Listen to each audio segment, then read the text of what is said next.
मंच पर विराजमान भारतीय जनता पार्टी के प्रदेश अध्यक्ष श्रीमान प्रहलाद जी जोशी,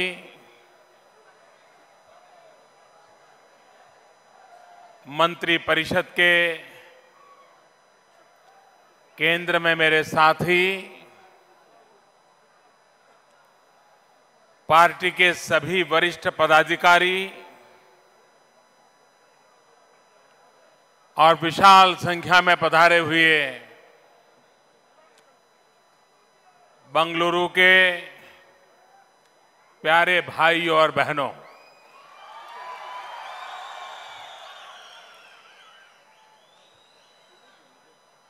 आपने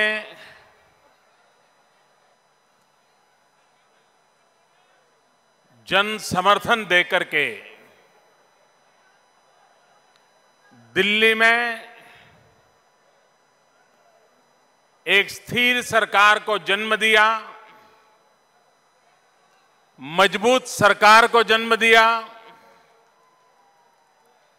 पूर्ण बहुमत वाली सरकार को जन्म दिया। 30 साल के बाद पहली बार पूर्ण बहुमत के साथ दिल्ली में आपने सरकार बनाई, लेकिन सरकार बनने के बाद मैं आपके बीच आकर के आपने जो जन समर्थन दिया, भारतीय जनता पार्टी को जो शक्ति दी, देश को लंबे अरसे के बाद स्थिर सरकार दी, इसके लिए यहां आकर के मुझे आज कर्नाटक के सभी भाइयों बहनों का धन्यवाद करने का अवसर मिला है।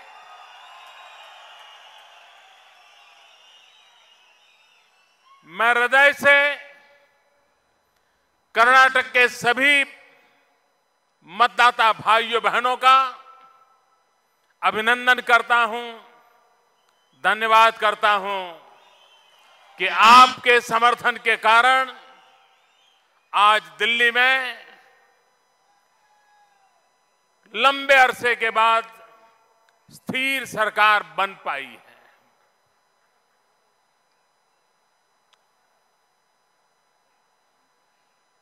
कर्नाटक में आज पहली बार आया हूं। पिछले बहुत ही कम समय अभी तो हमें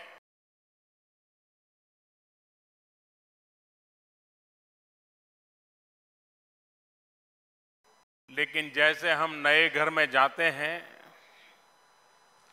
तो पहले साफ सफाई का काम करते हैं,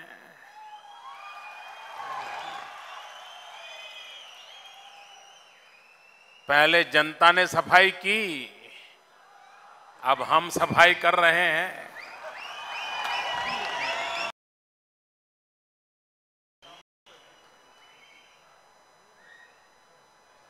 देश में लोगों को आश्चर्य होता है, क्या नई सरकार को ये काम भी करना पड़ेगा? लेकिन आपको हैरानी होगी, ये काम भी मुझे करना पड़ रहा है। इतना ही नहीं, परसों 25 सितंबर पंडित दीनदयाल उपाध्याय जी की जन्म जयंती है। हम सबके वो प्रेरणा पुरुष रहे हैं। हमने 25 सितंबर से 10 अक्टूबर भारत सरकार के जितने भी मंत्रालय हैं, उसमें बहुत बड़ा सफाई का अभियान रखा है।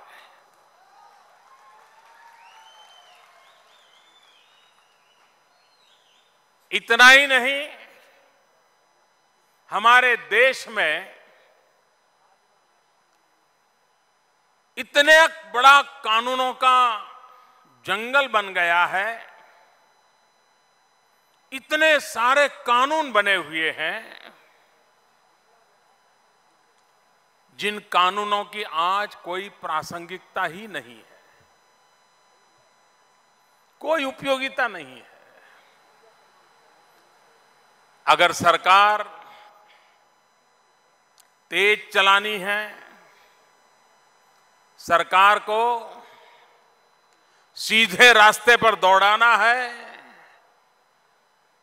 तो ये जो कानूनों का जंगल बनाया गया है, उनको भी साफ करने की जरूरत है।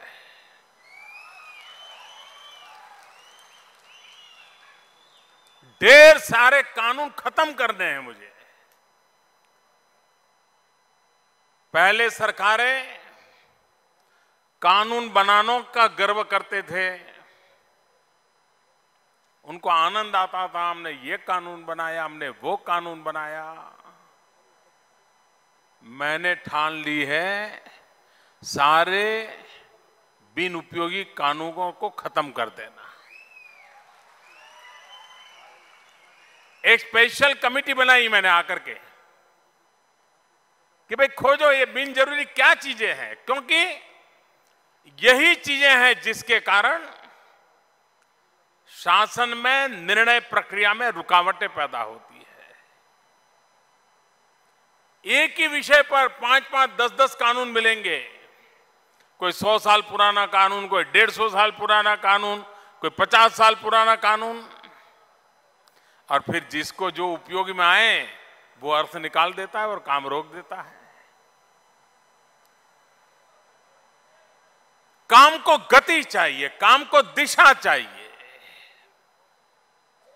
अभी एक बहुत बड़ा अभियान चलाया, कर्नाटक के लोगों ने भी बड़े उमंग के साथ उसमें हिस्सा लिया है। भारत में जब बैंकों का नेशनलाइजेशन हुआ था, राष्ट्रीयकरण हुआ था, उस समय के अखबार निकालिए आप। श्रीमती इंदिरा गांधी उस समय कांग्रेस का नेतृत्व करती थी, भारत की प्रधानमंत्री थी, और उन्होंने बैंकों का राष्ट्रीयकरण किया था।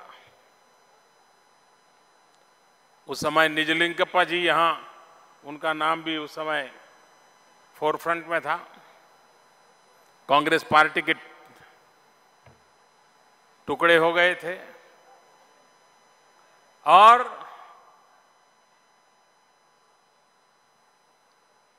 जब बैंकों का राष्ट्रीयकरण किया गया तब कहा गया था कि बैंक गरीबों के लिए होनी चाहिए, बैंक का पैसा गरीबों के लिए काम आना चाहिए, और इसलिए बैंकों का राष्ट्रीयकरण किया जाएगा। 30-40 साल बीत गए, लेकिन ये बैंक गरीबों के काम नहीं आई। गरीब को तो कर्ज लेना पड़ता था, वो साहूकार के घर जाता था, जो भी पूंजी है गिरवी रख देता था। पत्नी का मंगलसूत्र हो, वो साहूकार के यहां रख देता था, 200-500 रुपया लाता था, और ब्याज के चक्कर में ऐसा फंस जाता था कि वो कभी मंगलसूत्र घर वापस नहीं आता था। वो ब्याज देता ही रहता था, पैसे कभी जमा नहीं करवा पाता था। किसान कर्ज लेता था, आत्महत्या करने के लिए मजबूर होता था। एक फसल खराब हो गई, वो जीवन मृत्यु का जंग लड़ने के लिए मजबूर हो जाता था। क्या ये खजाना, ये बैंक सिर्फ अमीरों के लिए है? बहुत बड़े बड़े उद्योगकारों के लिए है? क्या ये बैंक गरीबों के लिए होनी चाहिए कि नहीं होनी चाहिए? और तब जाकर के हमने एक योजना बनाई, प्रधानमंत्री जन धन योजना।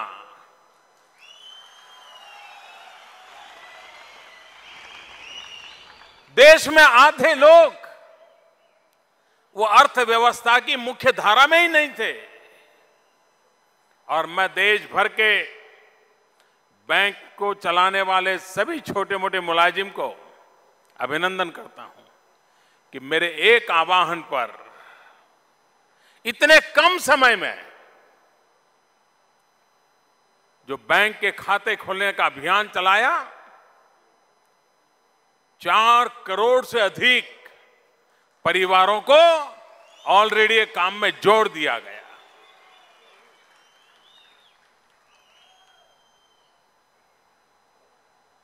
अब उनको साहूकार के पास नहीं जाना पड़ेगा।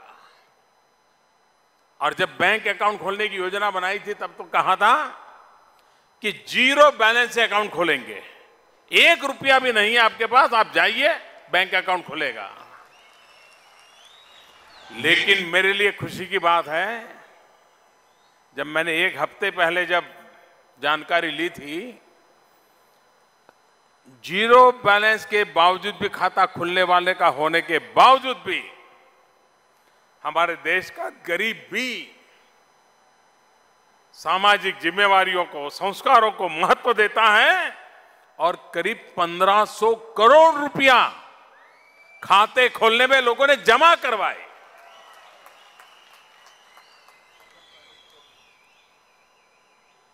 गरीब को बैंक का खाता खोलने के साथ 1 लाख रुपए का अकस्मात का बीमा दिया गया। इस देश में इतनी इंश्योरेंस कंपनियां चलती थी, सरकार चलाती थी, क्या गरीब को अकस्मात बीमा मिलना चाहिए कि नहीं मिलना चाहिए? अगर एक गरीब अकस्मात मौत जाती है तो उसके परिवार को कौन देखेगा? ये काम किया। जिसने भी अकाउंट खोला उस गरीब को 1 लाख रुपए का अकस्मात बीमा मिल गया, वो हकदार बन गया। इतना ही नहीं, गरीब परिवार बेचारा मन में सपने संजोता है कि इतने पैसे जमा करूंगा, इतने में बेटी बड़ी हो जाएगी, बेटी 21 साल की होते होते इतना पैसा जमा हो जाएगा और बेटी की शादी करवा दूंगा। गरीब से गरीब माँ बाप को भी मन में रहता है कि बेटी की शादी अच्छी करवा लो। लेकिन उस दरमियान अगर घर में कोई बीमारी आ गई तो सारा हिसाब किताब धरा का धरा रह जाता है। बेटी की शादी के लिए जमा किया हुआ पैसा डॉक्टरों के घर चला जाता है।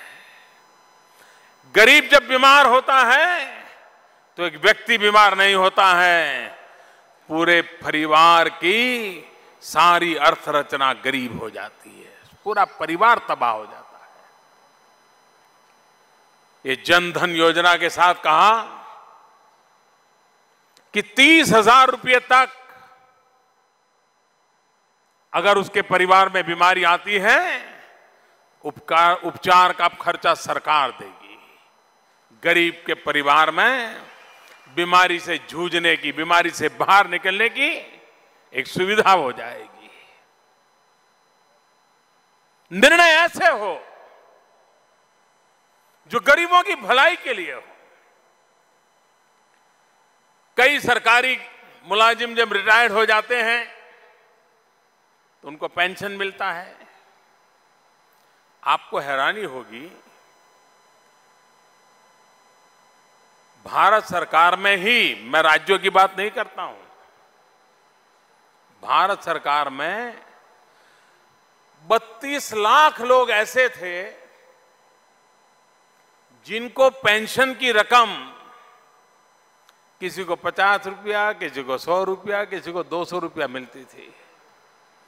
बताइए, जिस बूढ़े व्यक्ति को पेंशन का 100 रुपया 200 रुपया मिलता है, परिवार में भी कोई उसकी इज्जत करेगा क्या?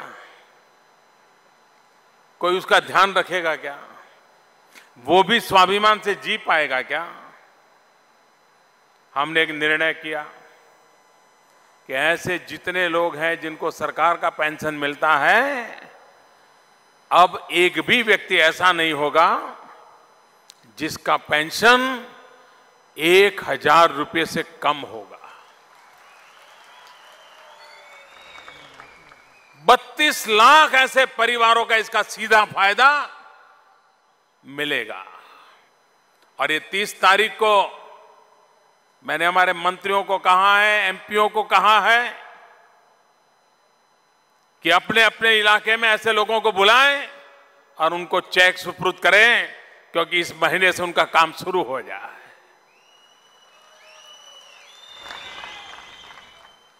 सरकार गरीबों के लिए होनी चाहिए। माताएं बहनें सम्मान के साथ जीवन जिए,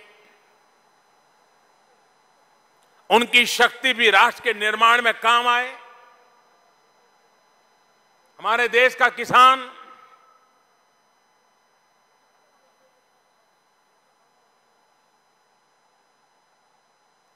जो मेहनत करता है, देश का पेट भरता है, अन्न के भंडार भरता है, लेकिन उसका बेचारे का जेब कभी भरता नहीं है। किसान अन्न का भंडार भी भरे और किसान का जेब भी भरे, ऐसी अनेक योजनाओं को हमने इतने कम समय में लागू कर दिया है ताकि हमारा किसान सम्मान के साथ जिए। देश के नौजवान रोजगार चाहते हैं। अगर एक बार देश के नौजवानों को रोजगार मिलेगा, यह देश विकास की यात्रा में दुनिया में कहीं किसी से पीछे नहीं रहेगा। तेज गति से भारत भी दौड़ने लगेगा। और भारत भाग्यवान है, उसके पास 65% जनसंख्या 35 साल से कम उम्र की है। हम दुनिया के नौजवान देश हैं। और जो देश में लबालब भरा हुआ यौवन हो, वो देश क्या नहीं कर सकता है। आवश्यकता है नौजवान को हुनर मिले, स्किल डेवलपमेंट हो, उसके पास सिर्फ डिग्री होने से बात बल चलती नहीं है, उसके पास हुनर होना चाहिए, स्किल होनी चाहिए। इतना बड़ा वर्कफोर्स, सारी दुनिया को वर्कफोर्स की जरूरत है। हमने बीड़ा उठाया है स्किल डेवलपमेंट का। पहली बार स्किल डेवलपमेंट की अलग मिनिस्ट्री बनाई, क्योंकि हम देश के नौजवानों को स्किल के साथ सज्ज करना चाहते थे। स्किल इंडिया का सपना साकार करना चाहते हैं। और देश के नौजवान उनके रोजगार के अवसर उपलब्ध कराना चाहते हैं। कोई परिवार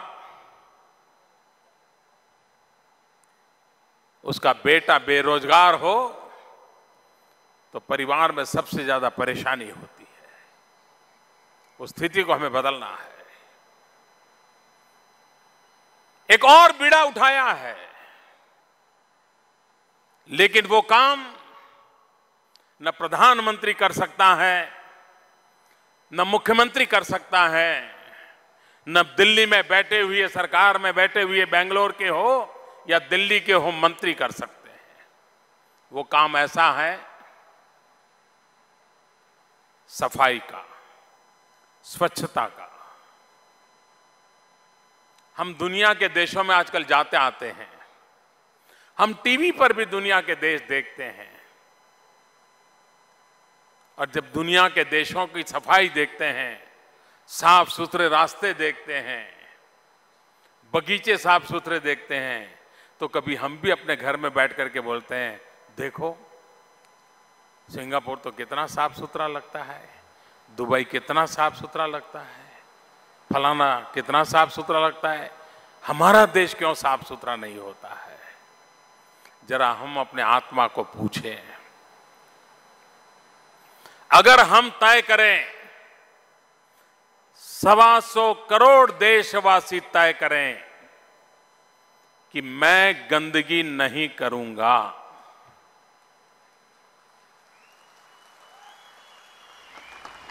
मैं कूड़ा कचरा बाहर नहीं फेंकूंगा। आप मुझे बताइए, अगर हम तय करें कि हम गंदगी नहीं करेंगे तो दुनिया में किसी की ताकत है हमारे बेंगलोर को आकर के गंदा कर सके? कोई बेंगलोर को गंदा कर सकता है क्या? कोई कर्नाटक को गंदा कर सकता है क्या? कोई हिंदुस्तान को गंदा कर सकता है क्या? अगर गंदगी से देश को मुक्ति के दिलानी है तो फिर हमें तय करना होगा, हम गंदगी नहीं करेंगे। न गंदगी करूंगा, न गंदगी करने दूंगा। और आप देख लीजिए जी, महात्मा गांधी ने हमें गुलामी से मुक्ति दिलाई, हम भारत मां को गंदगी से मुक्ति दिलाएं। यह काम हम सबका है, हम सबको करना है। सारी दुनिया माने अब भारत बदल रहा है। इसकी शुरुआत यहीं से होती है। हमारे घर में अगर मेहमान आने वाले हैं तो सबसे पहले हम काम क्या करते हैं? क्या सबसे पहले खाना पकाते हैं क्या? मेहमान आने वाले हैं तो जहां बैठने वाले हैं सबसे पहले उस कमरे को ठीक करते हैं, सफाई करते हैं। मेहमान को आने के लिए भी इतनी सफाई करते हैं, तो भारत में समृद्धि के रूपी मेहमान लाना है तो पूरा हिंदुस्तान साफ सुथरा करना पड़ेगा कि नहीं करना? और इसलिए मैं देशवासियों से भिक्षा मांग रहा हूं। मैं देशवासियों के पास भिक्षा मांगने के लिए निकला हूं। मैं भिक्षा में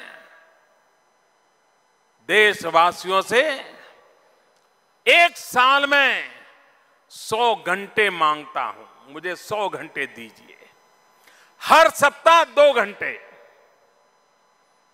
और हम 2 घंटे सफाई का संदेश लेकर के घर घर जाएंगे, सफाई के अभियान को चलाएंगे।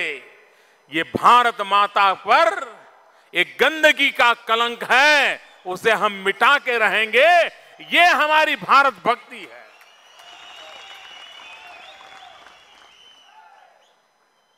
भारत मां की सेवा करने के लिए हर किसी को सीमा पर जाकर के दुश्मनों से गोलियां झेलने का नसीब नहीं आता है।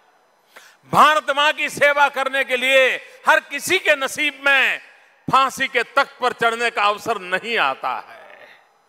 भारत मां की सेवा करने के लिए ये गंदगी से भारत मां को मुक्त कराना, ये भी भारत मां की सेवा का, देशभक्ति का उत्तम उदाहरण होता है।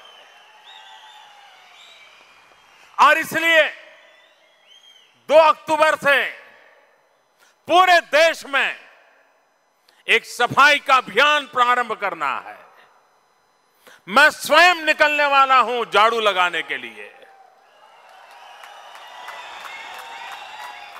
मैं सारे देशवासियों को आग्रह करता हूं, जब दिवाली आती है तो हम कैसे महीने भर पहले से घर की सफाई में लग जाते हैं। आप मुझे बताइए मेरे भाइयों बहनों, क्या ये भारत मां को गंदा रहना देना चाहिए? ये भारत मां को गंदगी से मुक्त करना चाहिए?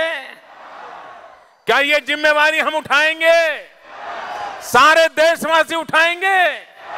आप मुझे हर साल कम से कम 100 घंटे देंगे? संकल्प करते हैं भाइयों बहनों। देश को बदलना है तो देश की सूरत भी बदलनी है।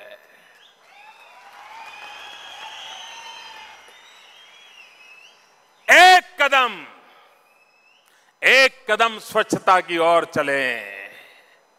आप देखिए,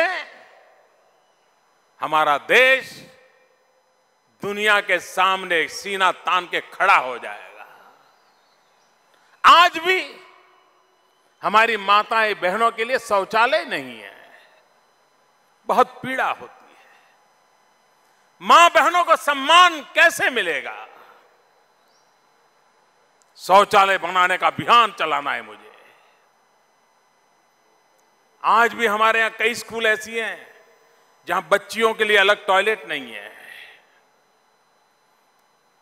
मुझे छोटे छोटे काम करने हैं। लोग कभी कभी कहते, अरे आप तो प्रधानमंत्री हो, ये छोटी छोटी बातें क्यों करते हो? भाइयों बहनों, मैं खुद ही बहुत छोटा हूं।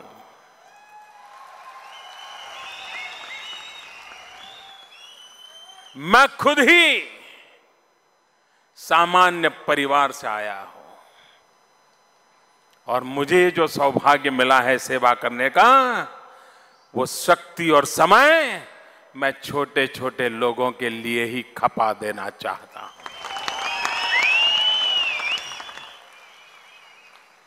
क्या छोटे छोटे लोगों के लिए बड़े बड़े काम नहीं हो सकते हैं क्या?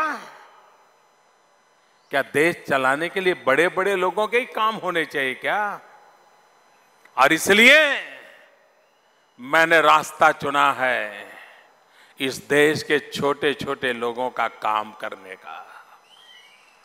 और मुझे विश्वास है, छोटे छोटे लोगों के छोटे छोटे काम पूरी हिंदुस्तान को नई ऊंचाइयों पर लेकर जाकर के खड़े होंगे। ये मेरा विश्वास है, ये मेरा विश्वास है। उस विश्वास को लेकर के आगे बढ़ना है। और जो उमंग और उत्साह मैं देख रहा हूं मेरे सामने, मुझे विश्वास है ये छोटे छोटे लोग छोटे छोटे कामों के द्वारा भारत को अप्रतिम ऊंचाइयों पर ले जाएंगे। इस विश्वास के साथ हम आगे बढ़ें। फिर एक बार आप सबका बहुत बहुत धन्यवाद। मेरे साथ पूरी ताकत से बोलिए, भारत माता की। ऐसे नहीं, दो मुट्ठी बंद करके पूरी ताकत से बोलिए, भारत माता की, भारत माता की, भारत माता की।